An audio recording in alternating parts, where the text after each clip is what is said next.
So welcome everyone to this first pre-general assembly 2022, ECOLISE. ECOLISE. It's a pleasure to have with us Sarah McAdam and part of the team and a lot of our members in this space to talk about organizational transformation.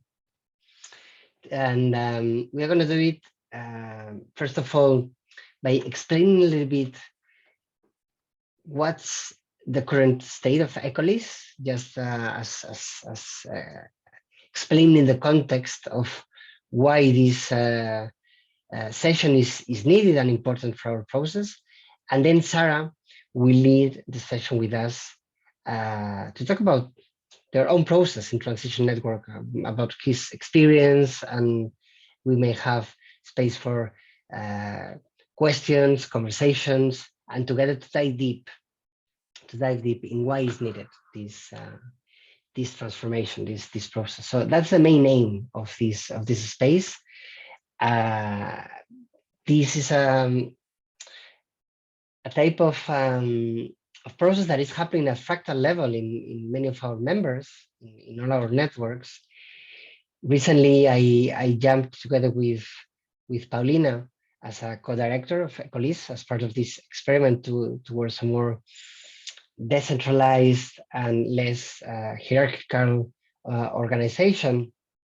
And it's curious how these type of changes have been happening in many of the main organizations connected to ECOLISE. It's happening with Gaia Education, it's happening with Gen, it happened longer ago with Transition Network, right now also with ECOLISE. I think we are all experimenting a lot now, and we really want to learn from what has happened and what is happening in our members.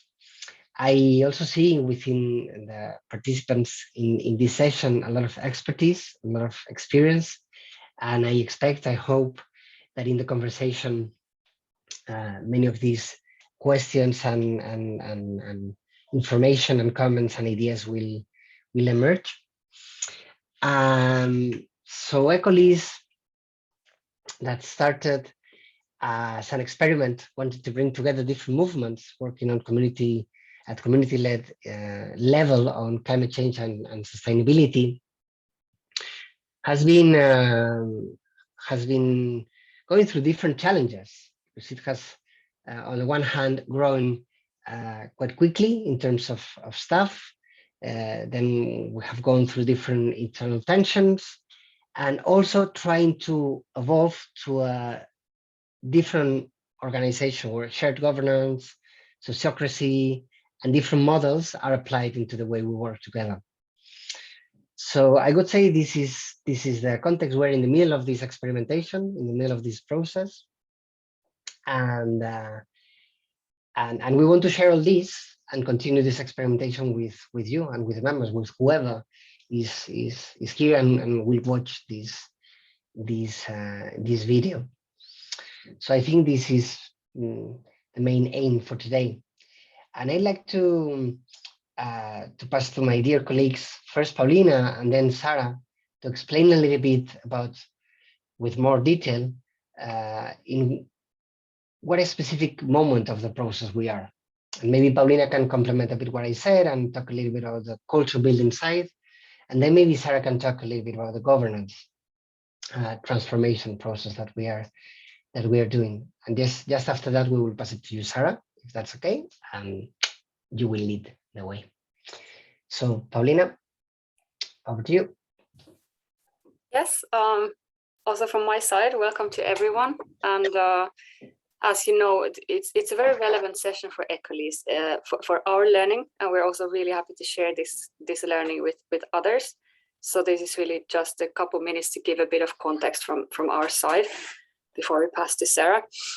And yeah, what Juan explained is briefly the background, and you all know that there were some challenging things happening, particularly last year, that we have been dealing with in the best way that we have found so far, with different actions, and the way how we have organized ourselves around these issues has been a few different working groups, but the main ones have been around culture building and the other one on governance transformation.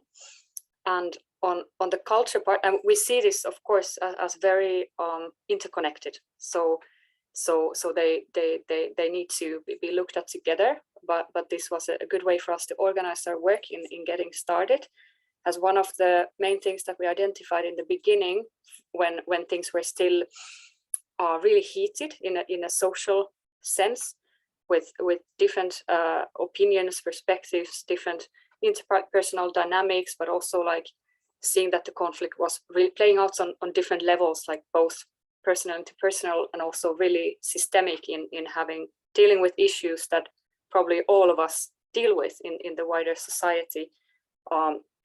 Also at the moment, like issues around social justice and ECOLISE values, and how we are able to live up to those values through the ways that we do things.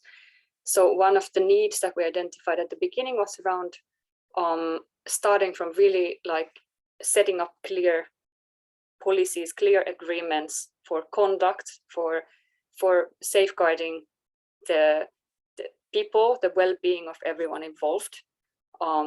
So this was like the first step that we took in reaching out to external support, in getting support to set up such systems, and then at the same time acknowledging the need for deep transformation that is more the building of a culture that comes from the people, from within, from the change that needs to happen in each one of us and between us in the ways how we communicate with each other, how we relate, and this is how we live those policies and those values in reality. So working on these different levels through really making space for hearing each other and coming up with experiments that we can take on to keep learning together and evolving together. So this is where we're at in experimenting and taking step by step, and noticing also that this sort of change takes time, and we're really happy to have some external support, like also besides the safeguarding part, we also have had support for conflict transformation from Ben Yeager, who's bringing a very good framework of looking at conflicts in a systemic way, and through creative tensions also that can support us to identify the different energies that are happening in the system, the different dynamics, and using those for our learning. And yeah, we're very much on the path with this in the process. Not to talk more, I want to pass to Sarah at this point so she can say about the governance and structures. Thank you, Paulina. So yes, I will focus only on the governance aspect, since today is about this topic, and which, like Paulina said, it's only a part of what's happening in terms of changes in ECOLISE.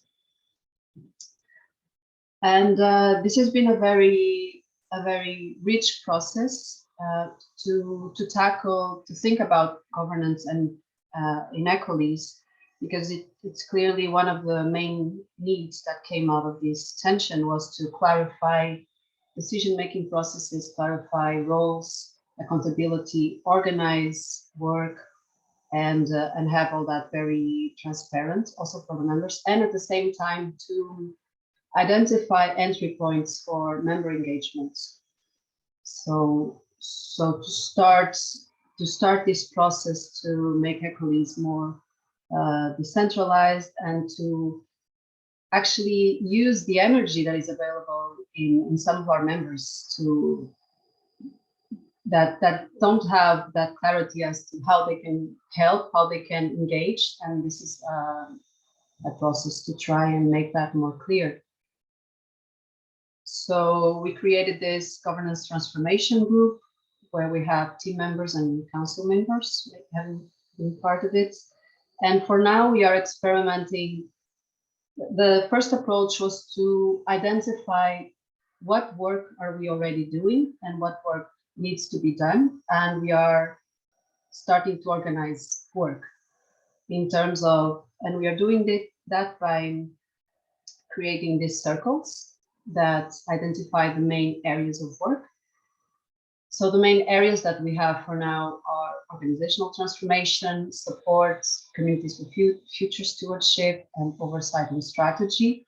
And all this obviously connected to ECOLISE support.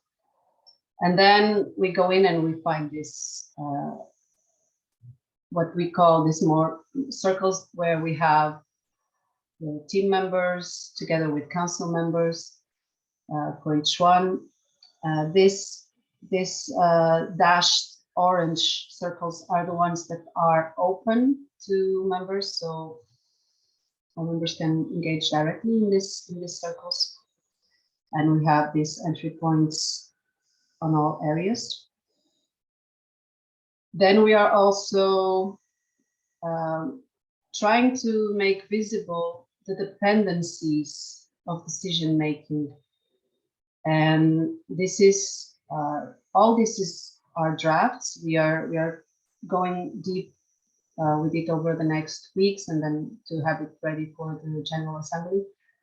But for example, this diagram here shows the dependencies in terms of what happens here on materializing the purpose is directly dependent on this broader circle that is supporting the purpose, which obviously is dependent on this purpose stewardship of ECOLISE. So here we can see those basic dependencies of decision making, and again the circles that are parts of this work.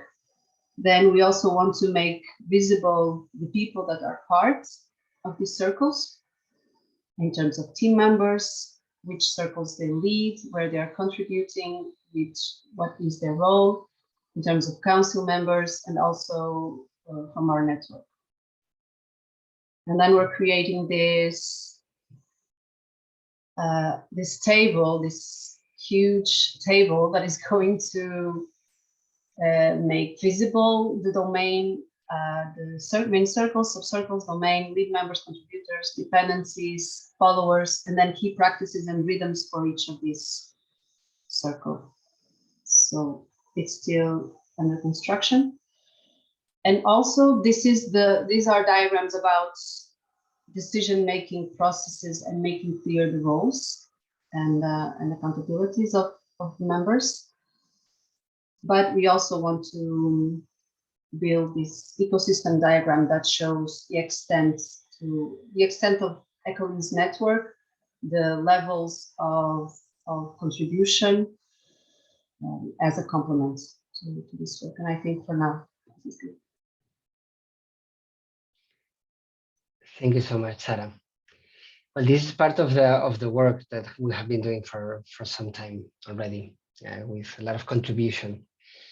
And Transition Network embarked into, if I remember well, in 2016, isn't it, Sarah? You will explain us right now with more detail, in an organizational transformational process, seeking to bring more clarity to this confusion mixture of hierarchical, consensual, and entrepreneurial practices. Sarah, someone that I have the pleasure to know since, I think, 2013, we met in Lyon a long time ago. It's almost 10 years. She's the former delivery director of Transition Network. She just left Transition Network, and she played a key role in designing and supporting the implementation of that new governance model. And of course, in doing so, she made a personal shift from manager to team member too. So Sarah, I think over to you. This is your space, so ready. Thank you. Thanks, Juan. And interesting to tell this story in that context of what ECOLISE is going through, is exploring at the moment. So what I'm going to do, I'm going to tell a bit of the story, give you a bit of a flavour of the story, And then I'm going to pause for a while and just I'm going to ask some questions and invite you to answer them in the chat. And that will then help steer. I'll go back to the story and go into a little bit more detail, but I'll try and respond to your interests, your concerns, whether they're related to ECOLISE or perhaps to governance challenges or experiences in your own organisations or networks or groups or whatever. So that's broadly the way I'm going to structure it. I would really like this session to be very interactive. So as well as giving you a sort of moment to ask specific questions and help shape the direction of my story, I'd also really invite you to ask questions as we go along. I'm pretty good at keeping an eye in the chat, so you can put things in the chat. And I think Sarah and Juan will also just keep an eye on that. And if I'm missing things, I'm very happy to be directed to them. There may be moments where I say, oh, well, I'll be coming to that shortly. So I might ask you just to be patient for a while. I've just put a link in the chat. So this is a Prezi that I've been using for a while to tell this story, although actually the content varies every single time. And it's not the most exciting of Prezis, of presentations. It's not very colourful or beautiful, but I find it helpful to just keep me a little bit on track. So it gives me enough structure to find my way through to the end. And I also think it's possibly helpful for you to sort of see what's coming and where your questions might fit. So it's available to all of you to open, to keep, to come back to if it's useful. But what I am going to do, if that's okay, is I'll share my screen so that I can show you where I am in the process as we're talking. So let's see if I can make that work.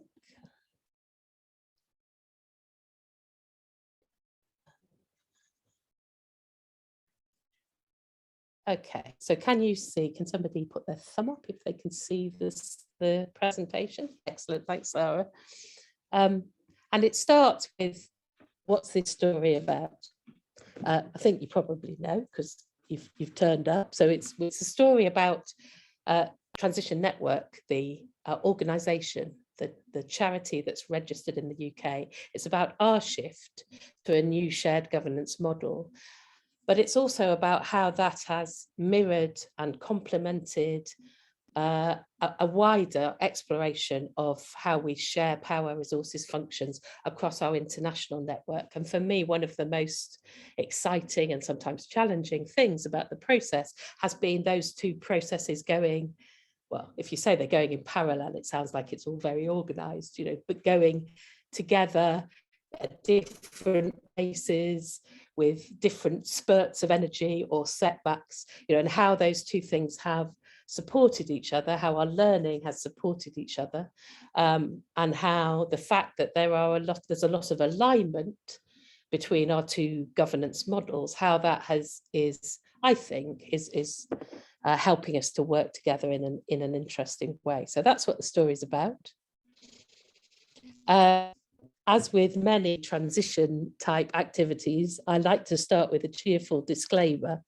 So I don't consider myself a governance expert. I do feel that I'm getting some expertise these days, but I'm very much coming from the perspective of a practitioner. What has this been like to practice? So there may be areas of the theory that I'm pretty weak on still. I've tried to do learning and reading, etc. There may well be people in this group who are more knowledgeable, not just about the theory, but have got different experiences of the practice. So I'm coming from that perspective of, well, this is what it's been like for us. I think it's really helpful and important actually to credit the fact that our Transition Network's organisational journey was accompanied, and that's the word that they use, by a team called Université de Nou, who are a French team who specialise in supporting organisational transformation. And I would say that their sort of external training and support really helped us at a time when we were struggling to find the headspace and the energy to really pay attention to what our organisation needed. They came alongside us and just gave us a little bit of structure and a little bit of wisdom, actually more than a little bit of wisdom, and held some of the spaces for us. And certainly for us, that was incredibly valuable. I know it's not always possible, you know, it's often a question of resources, but it's something that I want to acknowledge made a big difference for Transition Network. And we were helped in that by the fact that we had a funder who was interested in what we were doing and were prepared to you know, provide funding specifically for an organisational development process. And oops, didn't mean to go on there. The final bit was the idea is that we want to share our experiences, be open about them, the difficult stuff as well as the stuff that felt joyful, to inspire other people, open up possibilities, connect with others who are also exploring governance, but definitely not with the idea of, well, this is the model that works and now could be transplanted into a new context. So I'm guessing that you'll all really get that and will understand that this is about, you know, what are the learnings here that might be more widely applicable. So I'm going to talk about a timeline from 2015 to 2022. Actually, I'm actually going to go a little bit back before I start with 2015 to sort of think about, well, what was the context for our organisation? Because I do think understanding that context, that history, helps understand what's possible at any given moment, what conditions need to be in place to be able to make a sort of further change. So when I think about Transition Network, I mean, we're an organisation that sprang up hastily in response to needs and opportunities. It sprang up in the UK because that was where the transition movement started. But as the transition idea and the model and the resources spread organically across the world, there was this need, or perceived need, I think it was a real need, for support and resources. People were all coming to Totnes, asking for advice and information, training, etc. And the community in Totnes couldn't cope with that. So there was this need for another organisation that was going to sit alongside the movement. So that's how we were created. And sort of inevitably, an organisation that came up in that way, in a hurry, to respond to a need, it was created by people that were fantastic at starting things. So they were great at seeing a need and responding. They were extremely creative people. I mean, many of you will know some of them, all of them possibly.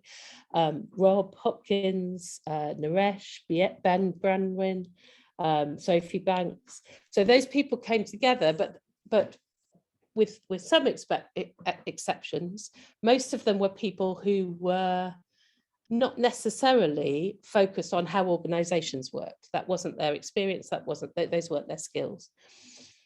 So it was, you know, it was a creative, chaotic, exciting time. And the organization grew as projects were started, more and more projects were started, new members of staff were brought into the team.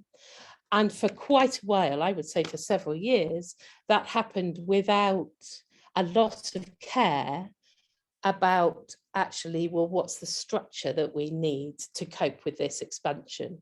I mean, when I say without a lot of care, there was a huge amount of care going on, but these were busy people torn between what they were trying to deliver in the world and what was needed internally. And there were some people taking care around particularly culture. So for me, that's one of the strengths that TN had to build upon when we then moved to more structural changes, was that people had been taking care about building a culture of trust, a culture that was sort of rooted in love and care and some openness even when things got difficult. We weren't perfect at that, but we really had, you know, there was some real strength there to build upon.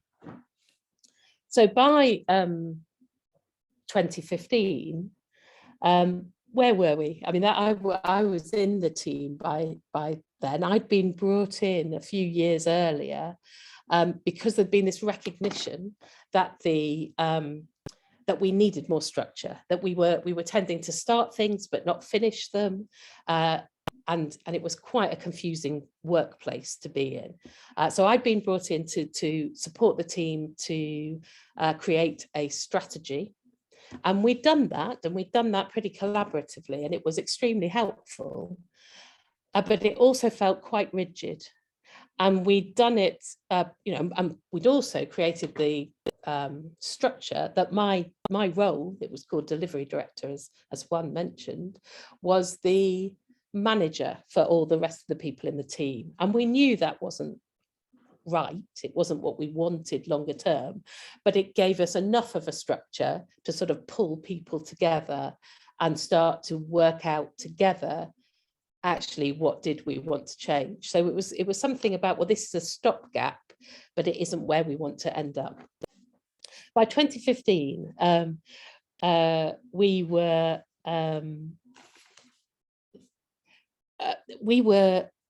we had this strategy, so we knew what we were trying to deliver. We were struggling because everything was interrelated. So everybody's work, it felt like it had some implication for another person's work in the team. So we were having hundreds of meetings where it felt like we were spending a huge amount of time in meetings, trying to get collective ownership of almost everything. And that was exhausting us and frustrating some people very much, and probably frustrating all of us for different reasons. Some people were feeling like we were spending huge amounts of time on internal stuff, and others of us were feeling like, well, we're not actually doing anything very meaningful about those internal, to take care of our organisation internally.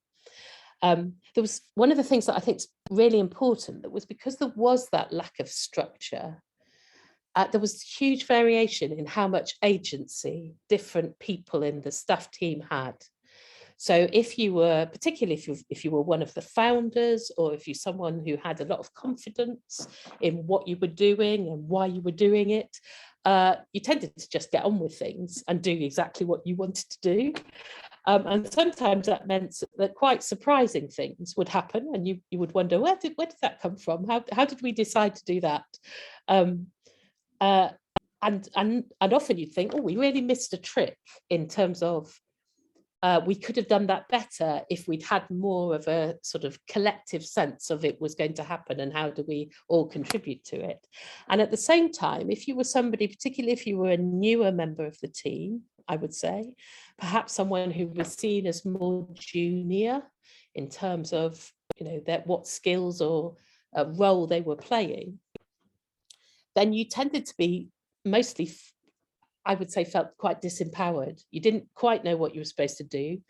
You didn't feel confident. You know, anything you did was likely to interfere with something that somebody else was doing. So there was quite a lot of sense of, I've got energy that I want to put into this organisation, and I don't know quite where to put it. I mean, I'm giving here, of course, I mean, this is with hindsight, this is what I remember from 2015, and it's very much through that governance lens. I'm sure there were, I remember that there were all sorts of joyful, exciting things that we were doing as well. I don't want to suggest that it was all about governance misery, but there was quite a lot of governance misery, I would say. And I had this role as the sort of manager of the staff team, and I was really conscious that I was a bottleneck.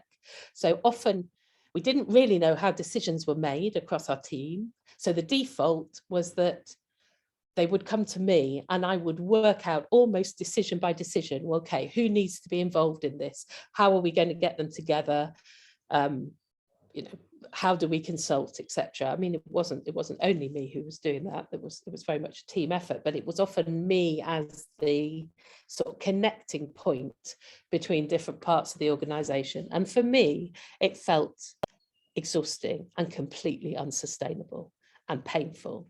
And that sense of I'm holding things up, but also if I'm not paying attention, things get missed, and I don't, I feel like I'm rushing around trying to keep keep weaving the connections, and that's it's not pleasant for me, but it's also absolutely not a resilient way for an organisation to work. And the final bit I'd say is that we had these trustees. So we had, because we were required to have as a charity in the UK, we had a board of trustees, great people with really interesting experience, who had legal responsibilities around setting our strategy and deciding on our governance and managing our risks. These were the sorts of things that they were legally responsible for. And we tended to work with them, they would come to our away days as far as they had capacity to allow. So we'd have some great collective experiences with them. They weren't aloof and they weren't formal, but they sort of, it felt a bit like they were parachuted in from time to time. They mostly weren't very present other than at the meetings, because they were busy doing all the other things that they had in their lives. So they'd come to meetings and then suddenly they'd find themselves in quite a significant decision-making role where they were supposed to be the final say on our strategy or our governance or some other really quite significant decision. And that felt really uncomfortable. It felt uncomfortable for the trustees, but it also felt uncomfortable for the staff of, well, actually, this is stuff that we've taken care of. Of course, we'd go to the meetings and be part of the discussion, but it felt like quite an uncomfortable hierarchy. Certainly that's my experience. So that's my sort of sense of where we were at 2015. And what we felt was, we really want to change this. We want to have a model that feels much more aligned with the change that we want to create in the world. We had started doing some interesting experiments with sociocracy, with some of the transition hubs as they came together collectively from 2013, as Juan mentioned. We'd started to experiment a bit with sociocratic decision making, but it was tended to be in isolation, like there'd be a moment of trying consent decision making, but it didn't fit within a wider model. So we didn't, it tended to sort of happen, and then we default to either hierarchical decisions or just consensus. So that we felt like, well, we want this to shift. And what we noticed was, because we'd made efforts to do something different in the past, and we noticed these efforts kept failing because we weren't investing enough time or resource or effort in them. It felt like we were trying to do it. We were trying to do most of our work, which was about delivering out there in the world.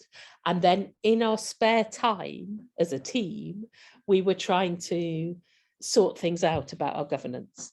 And there was quite a lot of irritation in the team with each other about this. I feel that it gave rise to conflict, because those who cared about this stuff were trying to get others to engage, and the others were feeling that this wasn't really their, it wasn't really their interest, and it wasn't really where they wanted to put their time and energy.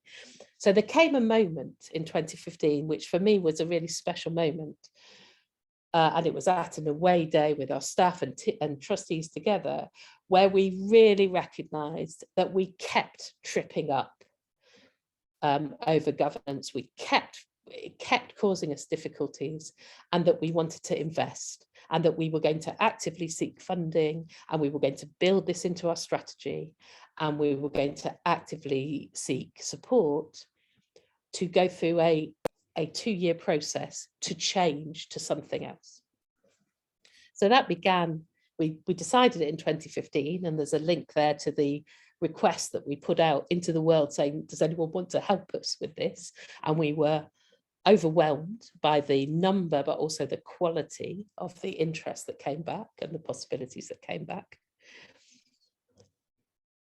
And what we did was we found at University de Nuit, and we talked to them about them accompanying us on this process. And what they recommended was that we do a process of action learning, which I'm sure is familiar to probably all of you. So the idea that they would give us some models and some practices and processes, and that we would try them out, you know, in particular projects, particular circles in our organisation or subgroups or whatever we had.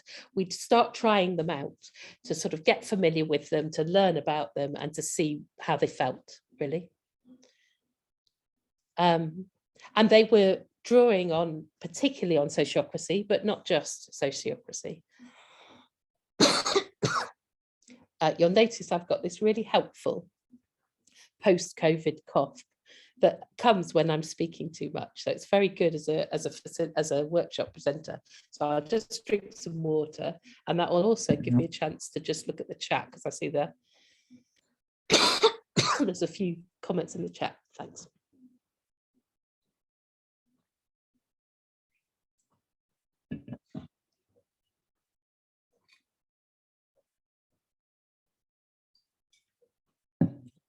Yeah, thanks, Nernad, for your little explanations. Loving those.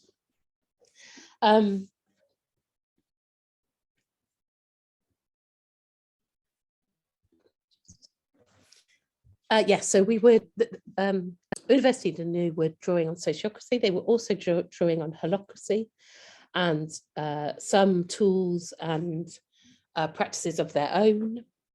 And one of the things that they were committed to was to work with us as an organisation to build on our culture and our practices and help us design a model that would work for us. So we had agreed as a team that we didn't feel that we wanted to just adopt sociocracy wholesale. We felt that we had some things that were precious that we didn't want to lose.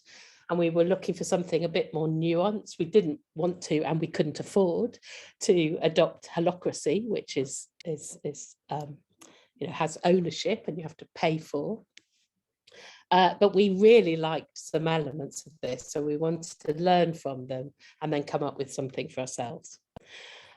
We had legal advice from a sort of helpful lawyer who understood our aim, but also was really careful about bringing us back to, well, there are some legal things that you have to make sure that you've covered in order not to get in difficulty with charity law or employment law, etc. in the UK. And that was extremely helpful and quite lucky, I think, to find a lawyer who was really interested in pushing the boundaries of what was possible, but also quite firm about the things that we needed to make sure that were covered.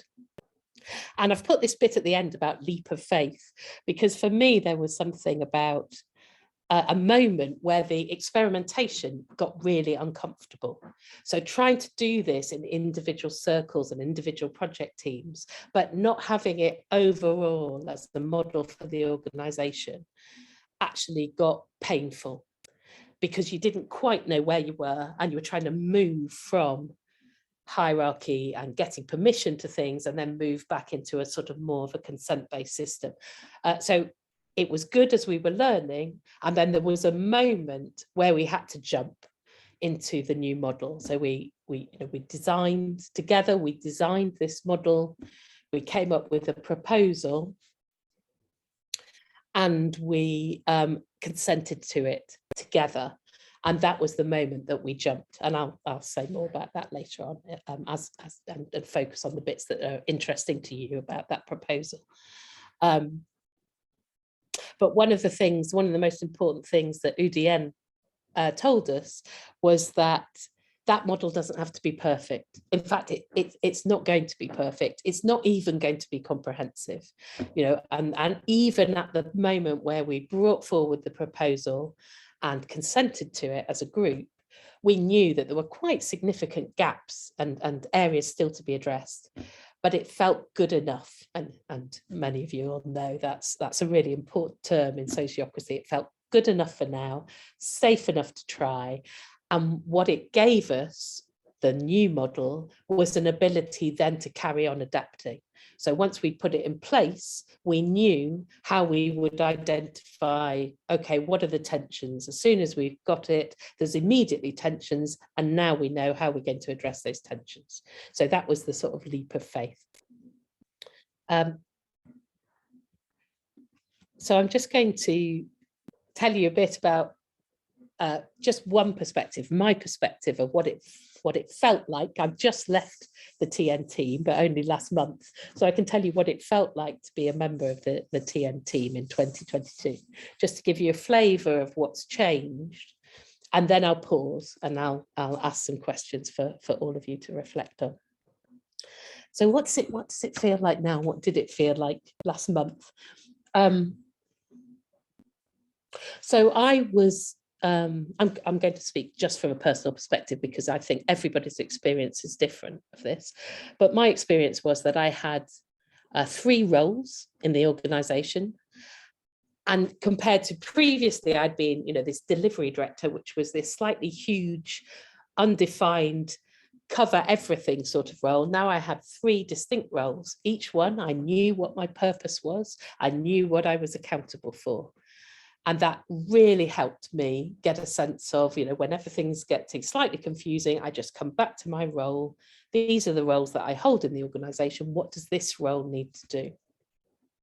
I felt like so it felt boundaried.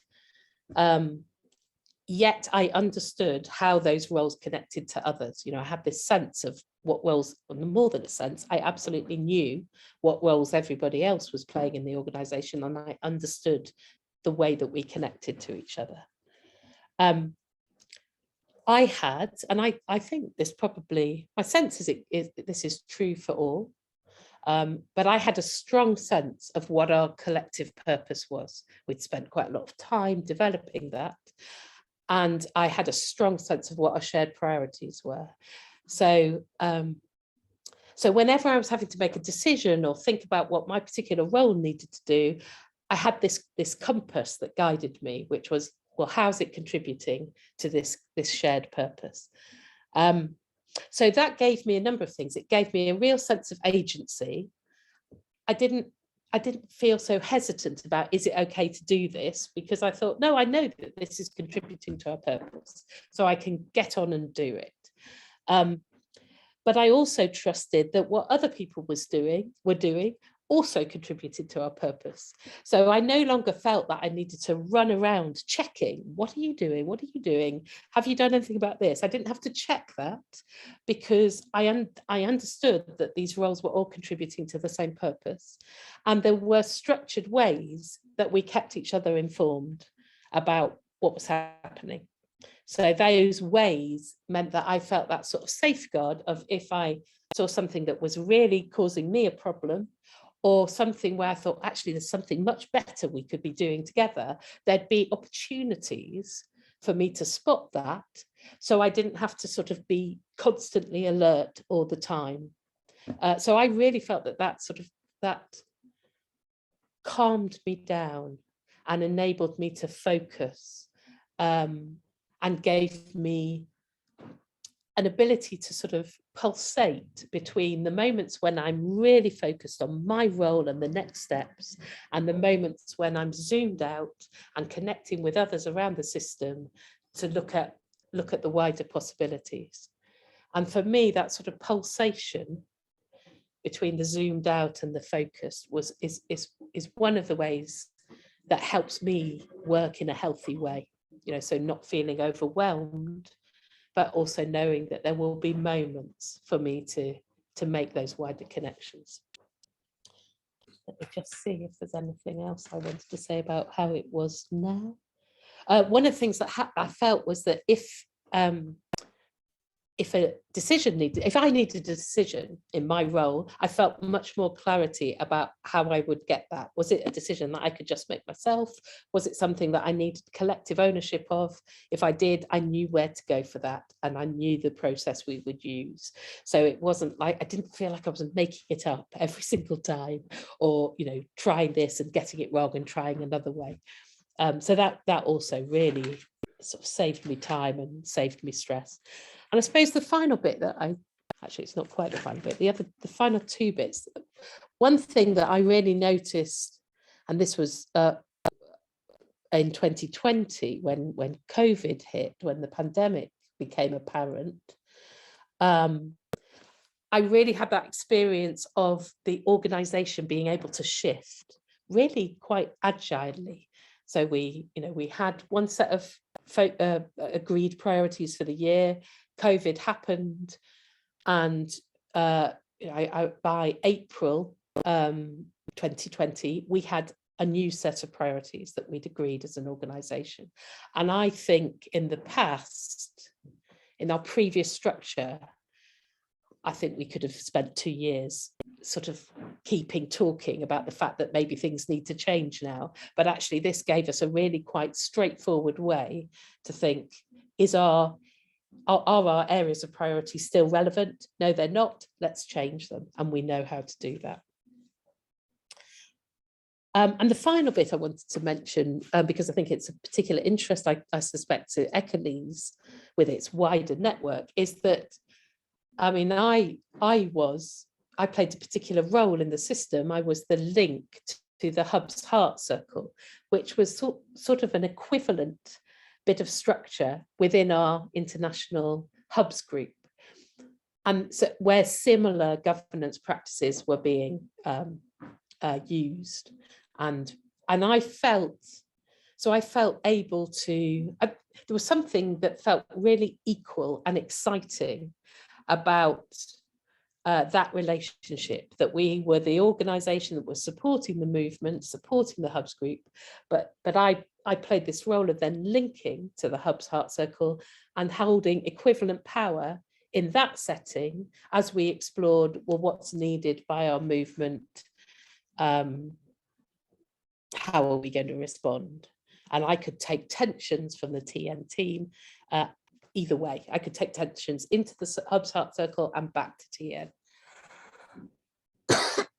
See, COVID telling me to stop talking for a bit. So that's a little flavour. There's lots more detail. I mean, I suspect that at this point you're thinking, well, yes, but you haven't really told us what any of this looks like. But here's a moment for us just to pause for a minute. And here are some questions. I can also put them in the chat, or maybe somebody else could put them in the chat while I cough.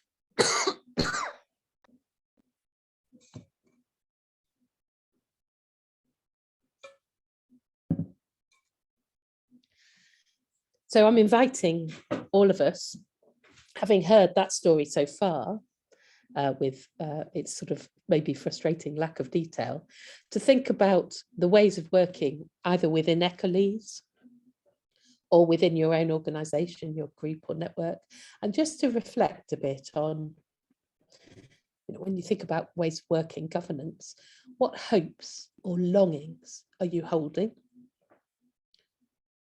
What concerns or big questions are you holding about governance? Those are the two questions. Sort of, what do you long for? What are you maybe a little bit wary of? And I'm inviting you, you may just want to make a note of those for yourself.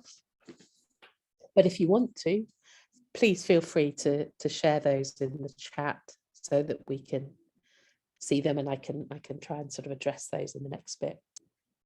And what I'm going to suggest is that since we've been going for nearly an hour, maybe this is also a good time for a little bio break. So as you reflect, why don't we take 10 minutes to both reflect about that, to put anything in the chat window, but also to get yourself a drink, have a wee, whatever you need to do for us to come back in at 5 past the hour. Thank you, Sarah. I'm just trying to write down the question. So think of our ways of working in ECOLISE or in another environment, and what hopes and concerns you hold. Would that be enough? Would that be good? Or maybe you can write down the question if not. Why don't I actually? I'll post it in chat. Okay, perfect. Okay, perfect. Okay, so then let's have these 10 minutes and this bio break at the same time.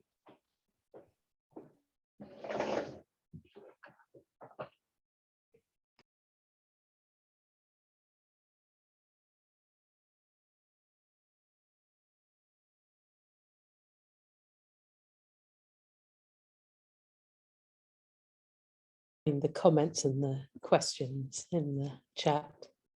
Let me know if you need a bit more time to write something in there. You don't have to write anything.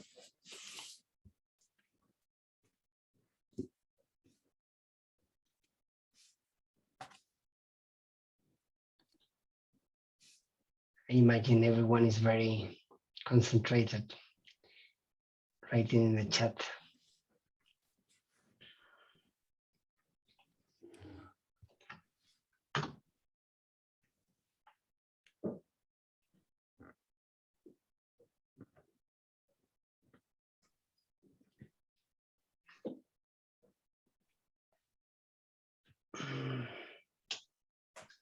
So as we come back, I'm inviting you to read what others have said in the chat.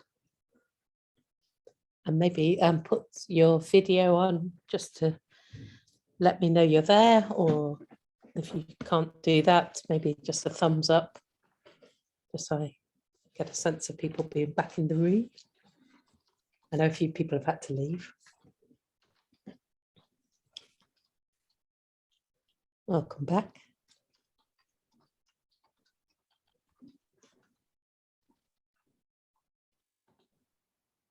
Yeah, really loving those comments and questions. So I'm noticing a bit of a theme from some about this slowing down and taking care and recognizing that this takes time. And I think that's been a huge learning for me in the process. Recognizing that when we rush or when we try and squeeze the process, that's often a time where we default to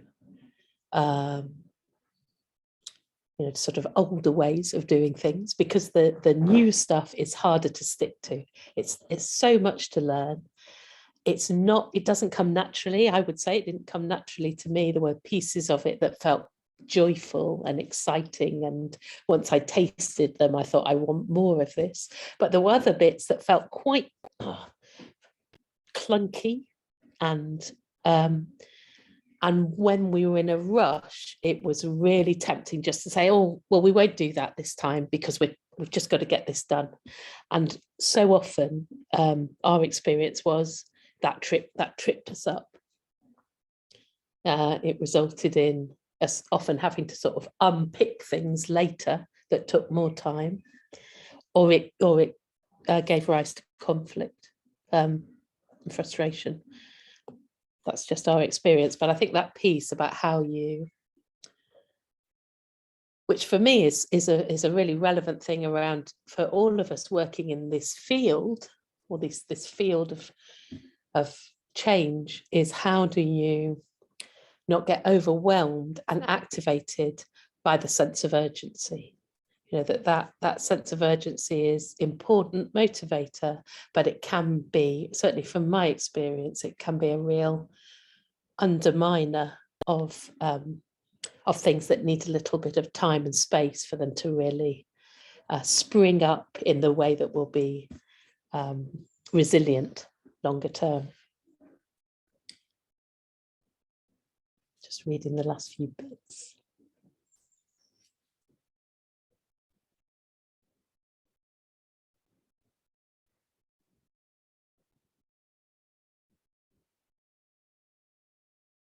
Oh, some great ones there. Paulina about the tensions that arise between planning, doing, participation and speed. Yeah, so I've read all of those. I'll do my best to address those as we do this next bit, but I'm really going to encourage you to keep asking questions as we go through some of the bit more detail. If you want to speak your question, if you put an H in the chat window, one of us will spot it, or you can just type your question and I'll try and respond to it. But let's be guided by what you're interested in as we move to this next bit. I'll share my screen again, but I think I can set it up so I don't lose the chat window. Yep. Okay, so moving on.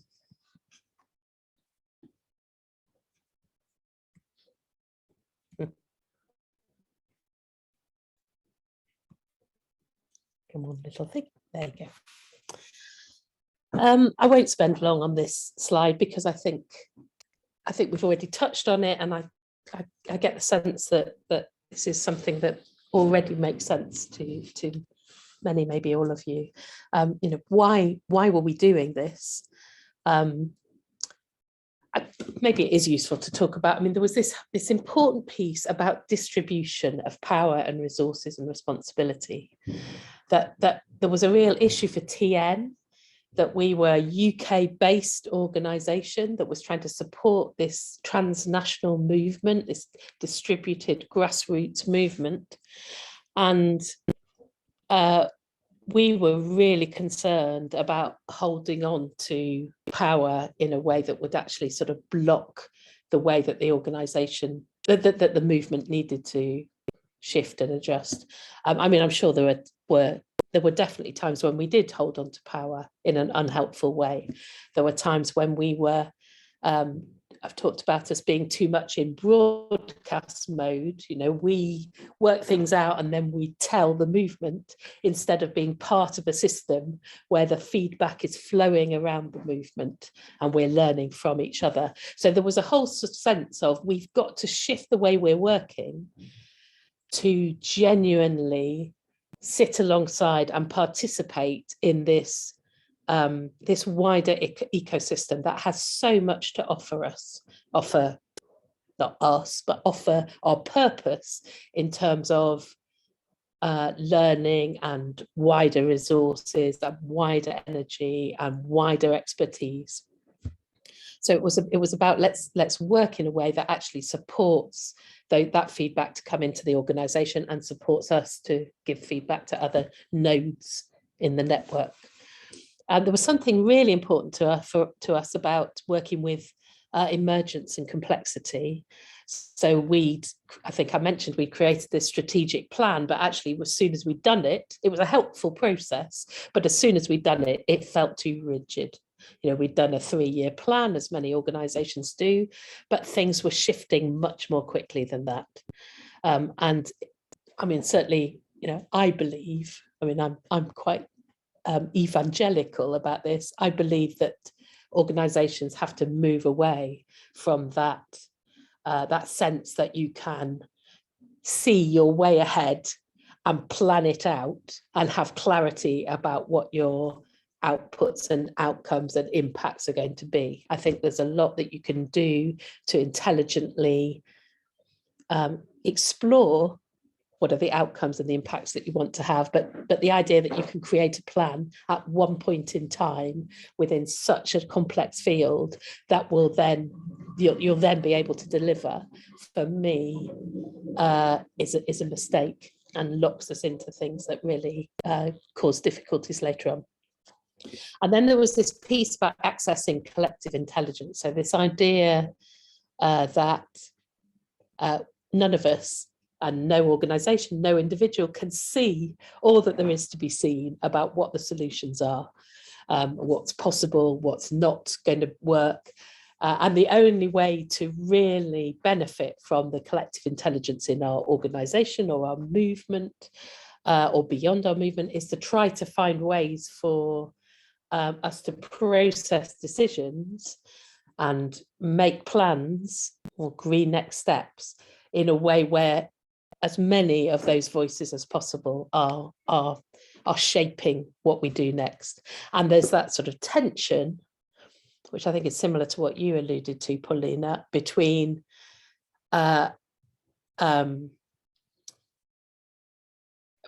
doing those collective processes and still maintaining some individual autonomy, you know, that each of us needs to be able to get on with things. And we can't check everything that we do with everybody else before we just get on with it. So I'll talk a bit about how we addressed some of those things. Let me just keep up to date with the I'm liking Nenad's agile definition. Happier, safer, better, sooner. Great. So here are some of the key elements of our model. And this first one relates to something that I think Tim was asking about the role of trustees. So one of the things we had to do first when we made the change was to create a new circle, which was going to be the circle that held responsibility for our governance, for our strategy. And in that circle, trustees and staff, you know, possibly, if they're not exactly equivalent, are they, to council members and staff? It's not equivalent. But for us, bringing the trustees and staff together, and that they would hold equivalent power in that circle. And they would have collectively be responsible for agreeing our organisational purpose, keeping that under review, agreeing our governance model, keeping that under review, and also, as I'll go on to say, well, I'm not even sure whether I was going to go and say it later, but also agreeing, what we do is we agree areas of focus for each year. And that's a primary circle responsibility because it's, you know, what's our strategy for this year? And Tim, you asked about what's the process for deciding on and changing Greed's priorities. If it's a big strategic decision, it goes to the primary circle. There may be all sorts of processes for developing the proposal. You know, we don't just land a proposal in our primary circle, we develop it together in a collaborative way, but ultimately it's the primary circle that agrees sort of big issues of strategy. And that's quite a thing for our trustees because they have legal responsibility for this stuff that we've put into our primary circle. So one of the things, you know, we had to think about, well, how to deal with that in legal terms. So the trustees aren't allowed to delegate responsibility for example, governance and strategy. They aren't allowed to delegate it away from themselves. They have to be thinking about whether they're fulfilling their legal responsibilities. They have to do that actually as a group of trustees. But what we agreed and how we developed our proposal was that they would be part of this primary circle, that this would be the place where they would work things out with the staff holding equivalent power, that they would then hold. So after we have any primary circle meeting that's making a decision that really has to be a trustee decision, they meet separately at some point. You know, they don't have to do it immediately, but at some point they will review that decision and they will look at that with their legal hats on and make sure that they're satisfied that they're exercising their legal responsibilities. But, and this is the key point, if they spot something that they, you know, hadn't noticed previously, but is a risk or is something that they need to pay attention to, what they've agreed is that they will feed that information back into the system. So what they don't do is they sit in there, and sometimes they forget because, like we all do, we default to the old way of doing it, but we try and catch it when they forget. So what they're not supposed to do is sit in their own meeting and then make a different decision, you know, to say, actually, we need to address this, let's do this. Instead, they feed that tension, that question, that risk back into the system, and they get the system to work out what we're going to do about it. Probably the primary circle. It might go somewhere else in the system, but probably the primary circle. So they're not holding on to their power, but they're exercising their responsibilities. And that's been quite a thing for us to learn and explore. Nenad, you're asking, are all the trustees and all the staff in primary circle?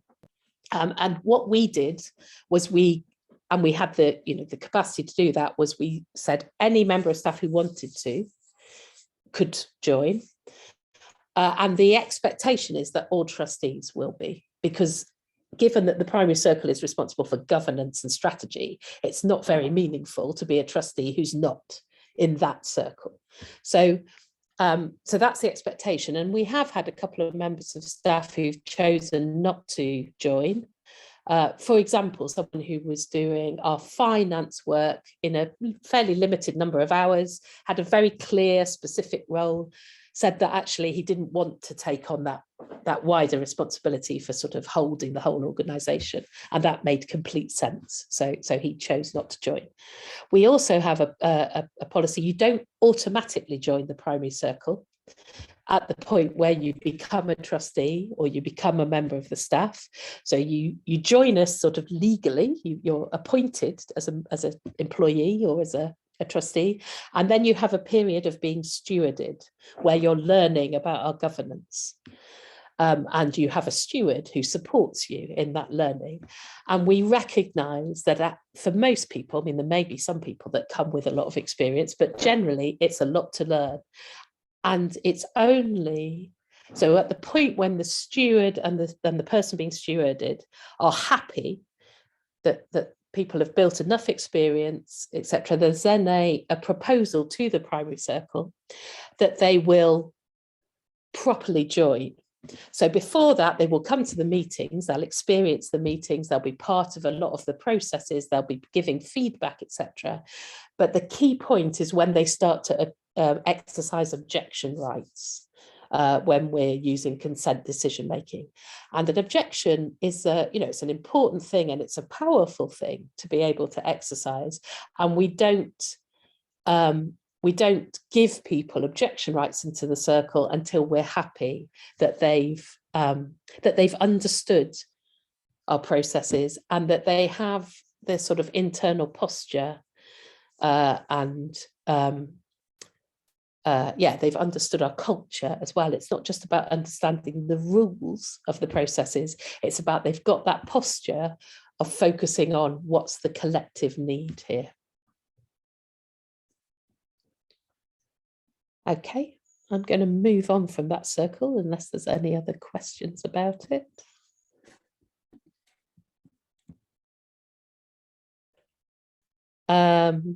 I think I've already talked about this quite a lot. So one of the things we did, and actually I saw it as well in some of the comments in the chat, one of the things that felt really important early on was, and we put quite a lot of time into agreeing this organisational purpose, because it's so important in our form of governance that you've got this compass to keep coming back to. It's so fundamental. So we invested quite a lot of our 2 years,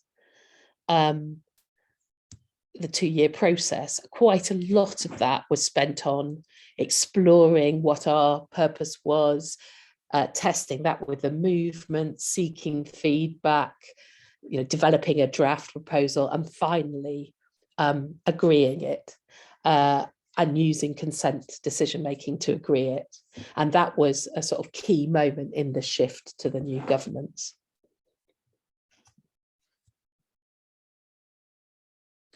This is an interesting piece. So we've moved away from like most organisations, we had each of us in the old setup had our own job description, and they were out of date, because things always have moved on since you've got your job description agreed. Mine as delivery director was very broad, very vague, sort of could cover everything. There was no end to the things that I could feel responsible for. And there were different bits that I'd taken to myself, or I'd had dumped on me, and I would say that's not just me, that was true for everybody. What people were doing had developed in, through historical ways. And what we did was we unpicked those job descriptions and said, what are the roles here? What are the distinct roles that are being played? And let's try and be as clear as possible about the purpose and the accountability of each role. I'm much more open to the idea that those roles are going to change. And they're going to change in two ways. They're going to be created and deleted, adjusted. You know, they're not going to be fixed. We're going to try and keep them as agile and responsive to what's needed. And they're also going to change that different people will fill them at different points in the process. So, and we're still on a learning curve about this, because this is quite a different way of working. But through the past sort of 3 years, I've had roles taken off from me, given to somebody else, new role, roles moved to me, roles split up and somebody takes half of it. That sort of change happens all the time in our system. And we really try and disentangle the person, the identity I have as me, Sarah, contributing to the team, and the particular roles that I'm filling in any given time, and recognizing that, the way I'm doing it might be useful for a bit, but it's actually really helpful then for it to be handed over to somebody else who's maybe got more capacity or is going to bring a different set of skills in. And there's that sort of shifting around the system that has taken quite a lot to get used to, but I think is part of what helps us to be really responsive.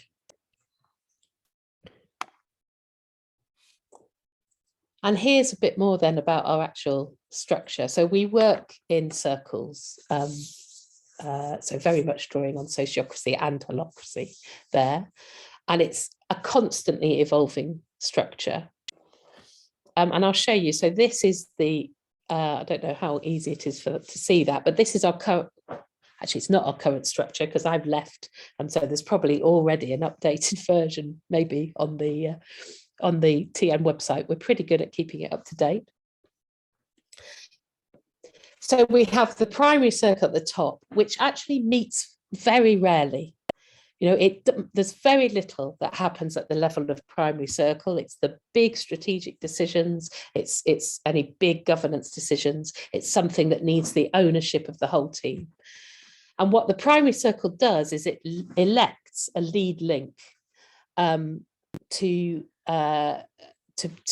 take a role in the heart circle. And the heart circle, this red circle in the middle, is it's a circle that's responsible for the operational delivery of the primary circle strategy. So the primary circle sets our strategy, says what our focus are for the year. We're all part of doing that.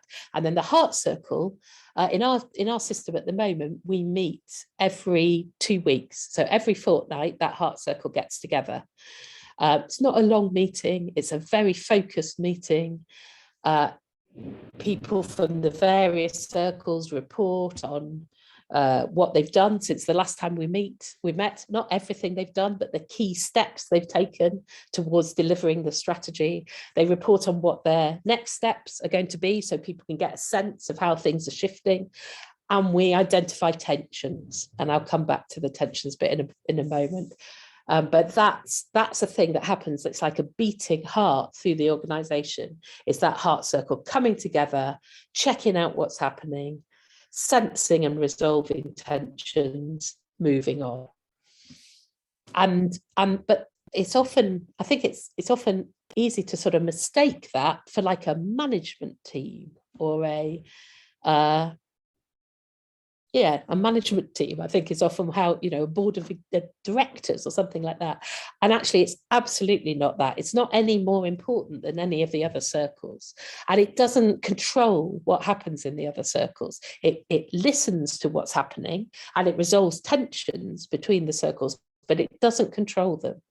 So, in that supporting the movement circle, there's a whole similar process going on of how are we doing? How are we delivering our strategy? What are all the different roles doing?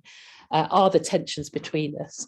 But they're not directed by the heart circle. They're working autonomously. And just the same way, at an individual role level, I'm part of a circle. I'm listening to what others are doing. I'm thinking about how my role supports their work and supports the purpose of our circle. But none of them can tell me what to do. You know, they don't direct me, they inform me. And this role, this lead link role, is a really important role. It's a role of holding the perspective, the wider perspective. It's a zoomed out role. How are we doing? Are we delivering what we said we were going to do? Are we working to our purpose? It's a role that coaches and supports the other people in the circle. It doesn't direct them, as I say. It makes often, in our system, and this is different from sociocracy, in our system, the lead link decides who's in those various roles. They appoint people to the roles in their circle. And that's a piece that we've done because we wanted that agility and speed. We didn't want to do constant elections by consent for every role in every circle. We wanted people to be able to move people in, move people out. Of course, because it's our culture, we do that. We try to do that in a way where we're listening to what's possible. We're, you know, a lead link might put something on our Slack channel saying, I need a new person to do this role, who's interested? Or they might, you know, they might talk to particular people that they think might be good at it. But they don't. But ultimately, they make the decision. There might be some roles where the lead link says, I need this to be a role that's really owned by the rest of the team. It's important to me that this is a role that everybody feels ownership of. And then they'll call an election by consent so that we can together choose the right person. I'm going to pause and cough. So have a think whether you've got questions about this bit.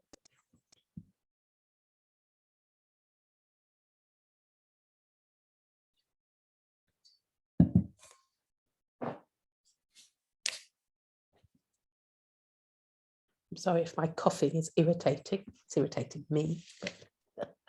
Don't worry, Sarah, take your time. Just to say that we have 30 more minutes, more or less. Yeah. That's fine.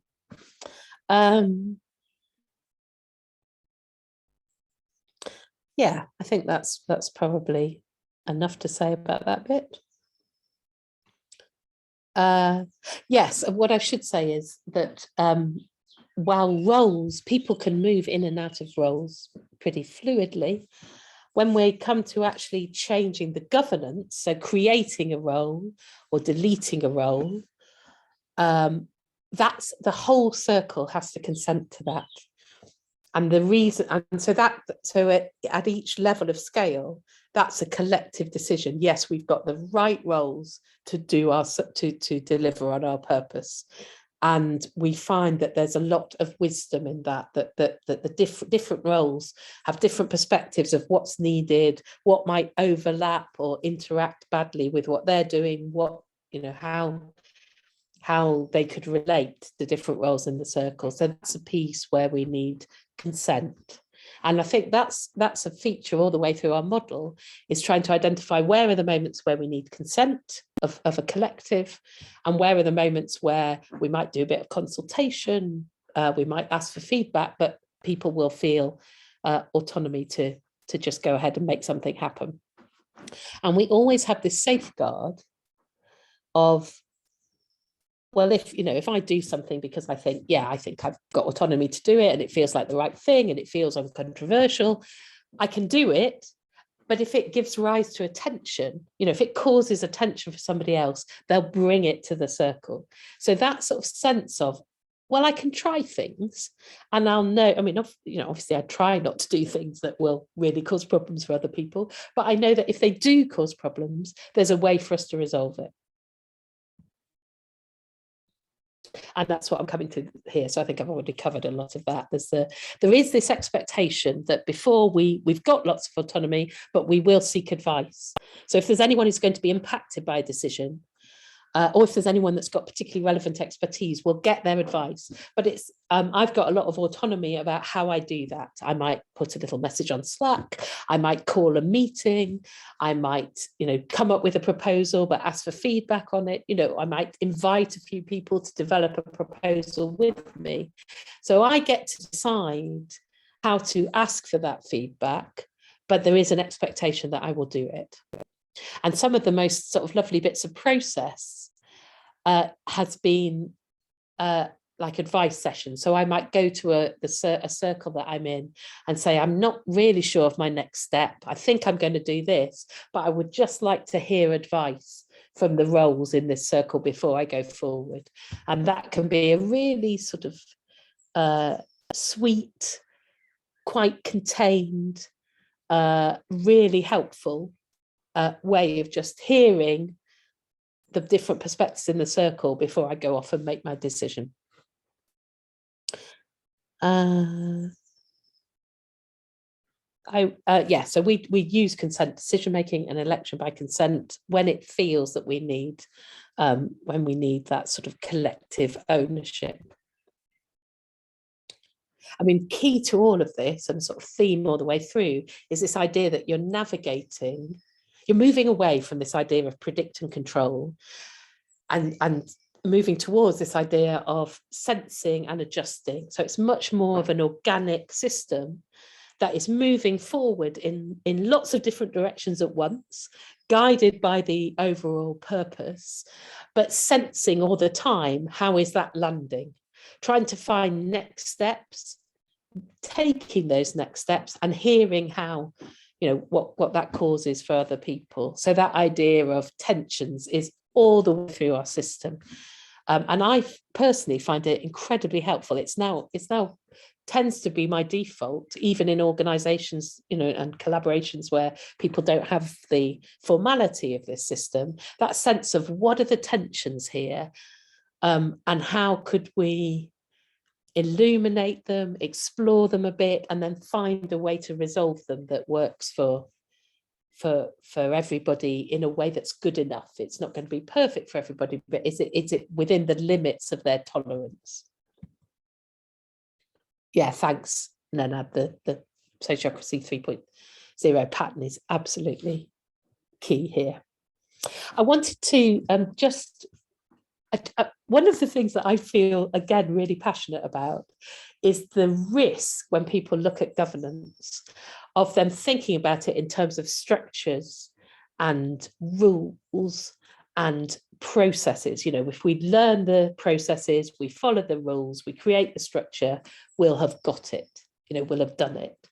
And for me, one of the key things I learned from this whole experience, this whole journey, has been how much individual posture, this is a term that University de Nou use, our individual behaviour, the way we bring ourselves into this way of working, how much that matters and how much it matters to create a collective culture that supports this way of working.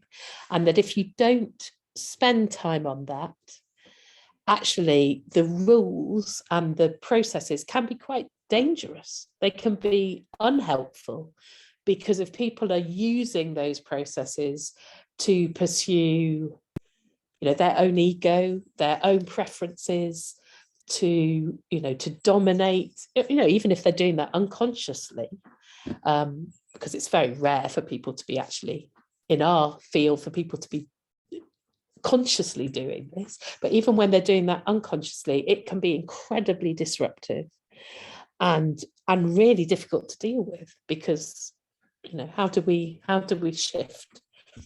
So these are some of the things that I feel like we've learned about, you know, what to bring as an individual posture, being in service to this wider purpose. So often we use a thing about hats. You know, I might put the hat on of saying, right now, I'm going to speak about my personal preferences or things that I'm personally worried about. You know, what's this mean for my job? I need this money for my, you know, for my livelihood. You know, I'm allowed to talk about that stuff because it's real and it's part of how I'm showing up for work. But I'm trying to explicitly say I'm putting on the personal hat here. And I'm making that visible to the system. But when we're trying to make decisions about consent, I'm very focused on how can I best serve the collective purpose, even if that does, you know, go against my personal preferences. And that's a whole thing to sort of learn and struggle with. How do we let go of control? You know, that's been such a challenge for a number of us. You know, when we're making decisions, how do we let go of the idea, well, I think I can see something better? But it's not actually a significant risk for the organization. I wouldn't do it like that. Well, it doesn't matter that I wouldn't do it like that. How, you know, is there a real risk to the purpose of the organization in us trying this? If there's not a real risk, if you can't identify the risk, let it go, let it happen, see what we learn from it. And this piece about curiosity has been really key as well, that piece of when things feel difficult, when it feels clunky, when the charge comes up, when conflict arises, is it possible? Is it possible to feel curious about what that's telling us about the sort of tensions in the system? You know, when somebody brings an objection that you think, oh God, that objection makes no sense to me, and it just feels like a waste of time. How can I lean into that and find out what is it that they're seeing that I'm not seeing? What is it that they're feeling? What's blocking them? How do I understand that and get alongside them and find a way forward together? And through all of this, piece about compassion, that you can have all these aspirations for how you'll behave and you will not manage it for significant amounts of the time. So how do I let myself off the hook if I don't get it right, if I make a mistake, if I behave badly? How do I have some compassion for myself, but also have that compassion for others? And then sort of go back round again to learn, okay, what do we want to do differently? Yeah, interesting, that piece you just put about groupthink, Nanad. Yeah, and there's a question just about that. Aha, great. How do you distinct between a posture and groupthink?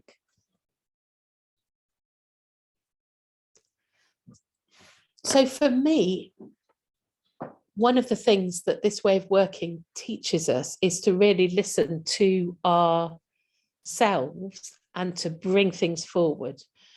So whether it's an objection, so we talk quite often about sovereignty. So there's an expectation that people will exercise their own sovereignty. So there's a piece about in the moment when everybody, we take a lot of time, we take care over the moments when we're identifying tensions and we're identifying objections. We pause, we often give ourselves, you know, a minute to just reflect away from the group. You know, even if it seems everything's moving quite quickly, we're all in agreement, we're going to go with this proposal. We take this moment to pause and we ask people to notice whether they have an objection. And I think that is an attempt, Nanad, to just shake off some of that groupthink. And we really encourage ourselves to notice, you know, in our bodies, emotionally, are we feeling something that feels like there is an issue here that we need to pay attention to? And we're getting better, you know, it's still learning, but we get better. We're teaching ourselves facilitation that really welcomes those objections, those moments. So if somebody doesn't quite know whether they have an objection, our practice is to pause and let them feel it, you know, not to try and rush them through it, but to stop and say, you know, or if they articulate the objection in a way that doesn't feel clear, let's take time over it. And I think that does help with coming away from the groupthink. And there's many times where I felt like we've been sort of moving along quite quickly saying this is where we're going, and then suddenly somebody raises something that feels really valuable, and it shifts what our next step is in a way that really makes me excited. So and I'm sure there are moments when we... Can I just reflect what I think I heard? Yes, sure. So you are basically allowing for more listening to happen to avoid groupthink. And by listening, I mean listening to yourselves, listening to others, taking time to listen. Yeah, absolutely. Very nice. And there's the sort of work on individual postures, and then this comes together about our culture. We did one of the other pieces that we put in place right at the beginning, and I think this is quite interesting in terms of the ECOLISE experience and way forward. But one of the key pieces that we agreed at the beginning, we agreed the primary circle, we agreed our purpose, and we agreed what we called relational agreements. And we co-developed these, we co-designed them together.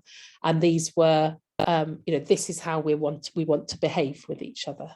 And I've put a link there to those in the TM website. And the other piece that we do there in terms of trying to build the culture and the collective learning is that we build reflection into actually all of our meetings and projects now, which has been quite a shift for us. So we finish a stage of a project, we stop and reflect on how that's been, what we've learned. But every meeting,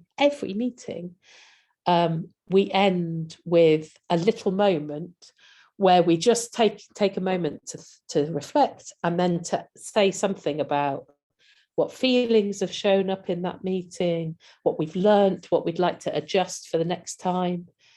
And it can sometimes feel like, oh, really, we're going to do this again, for the 5th time this week. But I feel like each time there's some little tweak, some little adjustment, or some moment where a learning goes down a level in terms of our awareness, and we build that into our system. And the final bit there is this idea that a lot of our meetings are quite they're quite firm about the process. They're quite speedy. We try to create these moments of pausing and reflecting, but they're quite short and they're quite focused. So we also create separate spaces to talk about how we're feeling, to talk, where we're not coming with our hat on of our role, we're coming as a person to build relationships, to notice if there's difficult dynamics in the group. And those spaces are much looser. They're held with care, but they're spaces where we talk to each, we find out how this is working as human beings together. And I wonder, I'm interested in that question about cultural differences. I think there are, I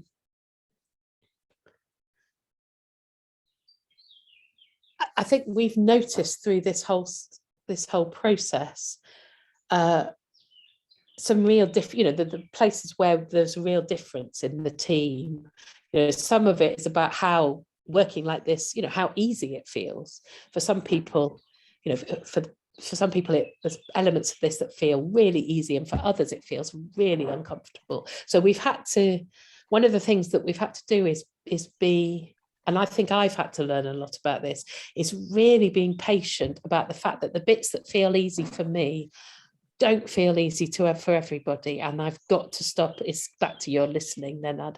I have to stop and really listen to why that's what's feeling uncomfortable and what we could adjust that would make it more accessible to everybody. And one of the things we've been worried about all the way through this process is, does it end up with a team that can be quite sort of rarefied and has its own language and its own ways of working that's quite separate from most people's experience. So how do we keep building back in a sort of sense of, well, how might this land with other people? How can we make sure that it doesn't get too weird unnecessarily? Can I just a little bit expand on this? So Mike is Dutch, I am Croatian, and these are cultural differences probably, but there are also individual personality differences that are at play in team contexts.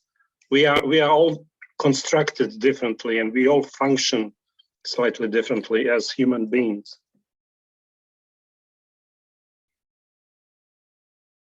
Yeah, completely. Yes. And I think that's what I mean, really, that different elements of this model have been easy or hard for different, people, for different people, because of those sort of personalities, history, family history, all of that. And so that's that bit of not being rigid about, well, we have to do it this way. Let's listen to how this is impacting on people and find a way that's good enough for this group. I'm conscious we're about to end, so I'm just going to, that you'll be able to look at these last bits of slide if you want to, and reflect on them separately. These are some of the things that I feel that we've learned. And I feel that I've sort of covered this as we've gone through. But I would say that it was definitely our experience. You can. It's a mistake to think of this sort of governance as suddenly resolving all the problems that an organisation has. Of course, it doesn't. And I just don't want you to get that sense from what I'm saying. If anything, my experience was it made the problems more visible. We couldn't ignore them as easily. We couldn't push them under the carpet. Suddenly we had to deal with them. For me, that was really healthy and exciting, but it also, at times felt a bit overwhelming. We've created this new model and suddenly we're seeing all these tensions around the system. The bit that really helped me, and I think helped us, was that sense of it both makes the problems visible, but it gives you a path to deal with them. Of, okay, let's see what the tensions are. Let's see what the next step is. Let's not try and project too far into the future. Let's find a next step that we can live with. I'm sure there's loads more I could say about all of that. I've talked right at the beginning about the fact that this experiment is happening at lots of different levels of scale, in different contexts, across the transition movement, in similar ways to us, in different ways. And for me, it feels like the needs and the capacity to engage with this vary hugely. So that's why we're not feeling like we're saying, here's a model, let's replicate it everywhere. But we try to identify, well, what are the things that might be universally helpful, and they may not be. But this is something that I came up with and tested with the team. And I think at the moment, that sort of sense of clarity about who's involved in this experiment, what's the container, and how do people join it? How do they leave? That was a key bit for us to get started. To have that clarity about collective purpose that people have been talking about in the chat, to have the clarity about individual roles, and the clarity about how decisions are being made, even if people are using different decision-making practices, trying something else, at least being clear about how that's happening and that those decisions aren't invisible.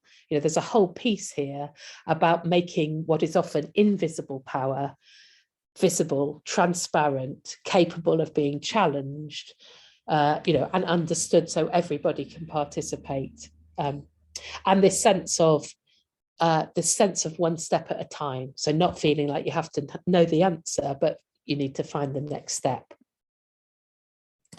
So those are my suggestions of things that are helpful. I'm sure there's more that is. And I end up often with this sort of what if, because the thing that I wanted to leave you with was my sense that, this is not easy. It's not always comfortable. But for me, the moments, I've had so many joyful, exciting, inspiring moments of being in a circle and listening to things that I wasn't expecting to hear, perspectives that I've had to sort of struggle to understand, and then finding a solution that I would never have come up with on my own. I would never have worked that out, even if I'd done some consultation. I would never, and asked others and listened to feedback, which I would have done, but I would never have come up with that solution. So for me, that's one of the most exciting things about this whole way of working, is what makes how it makes it possible for us to find something really different in our work, in the impacts we have out in the world. You know, it's, for me, it's absolutely inextricably linked to what we deliver, is how we work together to design what we deliver. And I get really excited and also frustrated when I think, you know, why isn't everything working like this? You know, when you look at our models of democracy and the way institutions work across this world, and the pain that is causing, you know, I can feel inspired and overwhelmed by the fact that there's a whole different way of operating. That's me.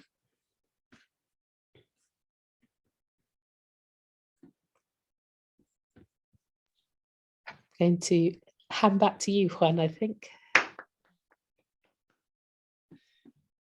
Well, thank you so much. Thank you so much, Sarah, for sharing all this incredible journey in a little bit more than an hour. I imagine that there are a lot of comments, questions, maybe people needing, myself included, of course, time to reflect, to think, to digest all this information. It has been a pleasure. I get many insights, and maybe before going to the checkout, that we can use the checkout just to share collectively at least one key insight from each of you. But before going to that moment, saying that for whoever's going to watch this video, we hope some people from our membership are going to watch this video. This is the first pre-General Assembly event, and definitely this is going to contribute a lot to our current transformational process. I get from you, and I think everyone here is aware that this is not an easy way. It can be challenging, but at the same time, it can be surprising and inspiring. So I think we're in the middle of that process. Yeah. I like to hear also from Paulina and Sarah, that they are co-hosting with me this space. If there's any last comment from you before we go to the checkout.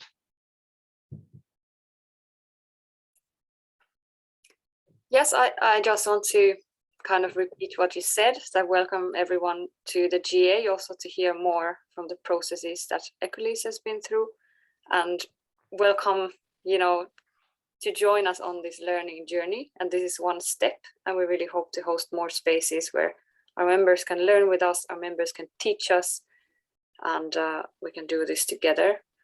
As Sarah is beautifully describing, it's a whole pathway with lots of steps back and steps forth, and you know, personal learning on all levels. So really excited about that. Thank you, everyone. See you soon. And Sarah, do you want to say something? I can say that it's very, very useful to hear organization stories and experience, and Sarah brought, you know, all these years of experiment, and this obviously brings a lot of richness, and definitely I feel also, yeah, that it takes also a bit of the charge that sometimes we feel in ECOLISE, and actually that the charge is okay in a way. It removes the charge, but at the same time it's really okay to have intensity. It's lovely. So thank you, Sarah. So what if we do this checkout, and I can just put it in the center? We can do it popcorn style. Whoever wants can jump, and maybe just with a few words say something that you take from this session, something that can maybe summarize a little bit of what you take from. It has been very, very rich, and yeah, let's put it here in the center. So whoever wants, you can go.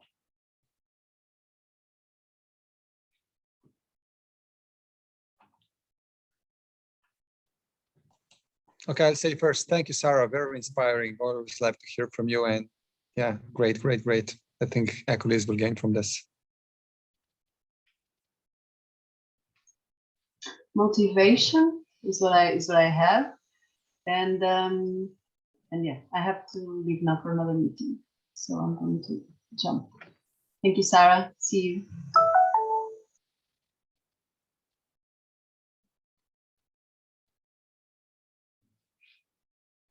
Yeah, thank you, Sarah.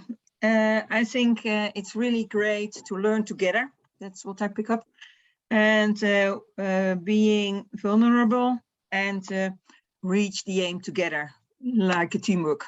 I think that's really important, and that there's trust to be aware that sometimes you don't know, but it's a trial and error. Thank you. I need to jump out, so I also thank you for the inspiring presentation and explanations. I'm really looking forward to seeing how to incorporate these ideas into the ECOLISE reality. Thank you very much. Bye.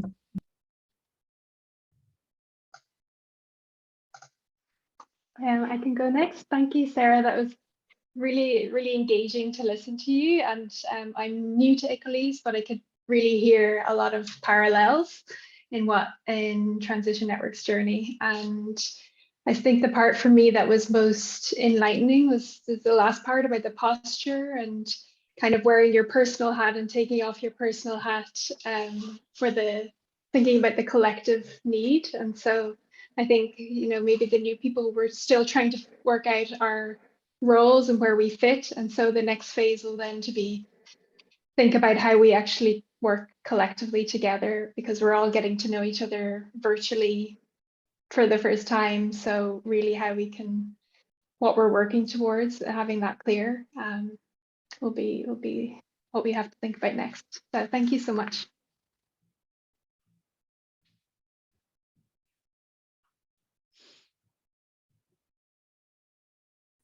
Jumping quickly, thanks very much, Sarah. It was really helpful, and especially just the clarity about it, understanding where things were, where the tensions were, how the shift started to happen. And I think for me personally, it was that thing about the speed, just not being and given the time that's really needed to allow for the shift and to allow for all of the group to go at the speed that it needs.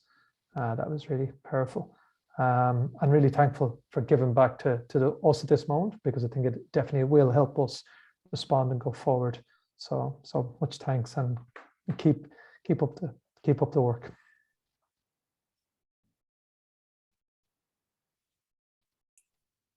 Yeah, I can say one thing that I want to take with me is the reminder to use tensions for collective navigation, to slow down, and to give space to listen. I don't know if Tim is there.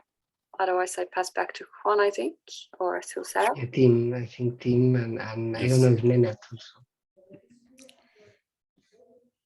Yeah, I think for me, it just illustrates again the importance of bringing into alignment the inner and the outer on an individual and a collective. So I think the sort of integral model of the 4 quadrants, internal, external, individual, collective, that these need to be in coherence. And as you said, like, it can be dangerous if there's not an alignment of the individual, internal, with the structures and the rules. And I think the processes go in all the other directions, right? If you try these new structures and culture on a collective level, it can also accelerate the individual evolution as you learn to grow into taking more responsibility, letting go of your ego. And so it can really be accelerating learning in all domains.